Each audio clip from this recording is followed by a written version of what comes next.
A follower DM'ed me worried that AI is going to replace them at work. And listen, you should be scared. Because AI is coming for your job. That's not a conspiracy theory, that's reality. 513 people lost their job to AI today. Not this year, today. 41% of employers are planning AI-driven layoffs in the next 5 years. So yeah, be scared. But here's what most people get wrong. They're sitting there panicking instead of taking action. You have two choices right now. Option number one, sit there, complain about how unfair it is, hope your job survives and wait to get replaced. Or option number two, learn how to use AI before it replaces you. Because here's the thing, AI isn't the enemy, it's a tool.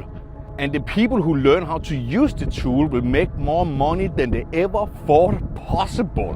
While everyone else is losing their jobs to AI, smart people are making money from AI. So stop panicking, start learning, partner with companies that need AI content. Learn the tools, be the bridge, because AI will take your job, but it's also creating more opportunities than we ever seen before.